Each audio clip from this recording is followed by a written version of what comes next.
Gary's home life dissidence becoming a factor, an encroaching desire of withdrawal surfacing, the musician still able to continue fulfilling his musical comment. Finding the out-of-town weekly excursion to Alva providing a temporary relief from the dysphoria of Oklahoma City. A lack of communication with his spouse propelling no chance of abatement. With a resolute atmosphere prevailing, the toll of adversity of the past year events having vividly been etched within. At a loss for direction, a decision to let circumstances dictate the path and the future. The throes of summer finding the Nightlight Club and the Persuaders remaining an overwhelming success, being approached with several booking opportunities. An evening finding Gary, being introduced by Kenny's concert Jan Murrow, to her boss Judy Stairs, the owner of a ladies' apparel establishment, and the president of the Kiowa Chamber of Commerce in the State Line, Kansas community of Kiowa. Judy asking about the availability of the band to play a Labor Day weekend dance. Gary having been informed that Kiowa was well known for its gala Labor Day presentation, the visitors to this event doubling the town's population. The city events, renowned for its free afternoon bean feed, craft exhibits, a tractor pull, an amusement ride concession and the Labor Day dance. The offer spurring Gary's interest, and without hesitation accepting Judy's offer to play the Labor Day weekend event. Kenny Canada making a decision, giving the band notice because of a Sultana obligation in Oklahoma City. Jan continuing to attend, conversing with Gary and the band during their breaks. The pianist was conscious of his station, but when in the company of Jan, an acquisition of compatibility began to evolve, registering an inauguration of more than just friendship. In a moment of fitness and dereliction, accepting Jan's suggestion that they venture to her place in Kiowa for breakfast.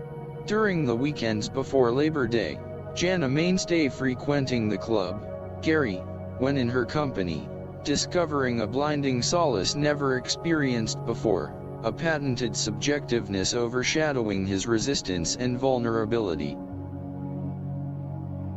The Persuaders didn't please everyone Labor Day. When Gary had signed the contract, Kenny Canada was with the band, and Judy Stairs, the Chamber of Commerce president, expecting the country music talent to be performing. Old Blue, Gary's '66 Ford pickup, as penned by Bob Wallace, was readied with the band equipment for the return to Oklahoma City. Gary, spending the night in Kiowa, was not looking forward to the kale-scent drive back to the city in the non-air-conditioned Ford. Viewing a Wichita newspaper, discovering the Central Plains and Southwest all attesting to the exceedingly high temperatures, with the exception of Colorado Springs, the temperature augmenting a high in the 60s. An agrarian accord enveloping Gary, a wild but definitive purpose surfacing, an excursion to find cooler weather. Colorado Springs meeting the criteria. It being less than a day's journey, Jan's air-conditioned '71 Ford Torino availing the transportation. The musician having no qualms about leaving the tarp-covered equipment in the bed of the pickup parked in the residential area of the quiescent domain of Kiowa. The only concern was voiced by Jan, that her aunt and uncle, Esther, and Charles Terry would be able to view the parked pickup in front of her rental from their residence on Coates Street.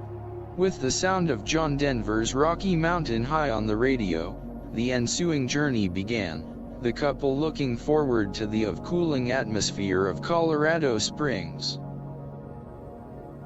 An early evening arrival, the morning, a planned venture to Pikes Peak, but discovering it was an hour's distance, opting for a drive to Cheyenne Canyon and the road to Seven Falls, called the grandest mile of scenery in Colorado.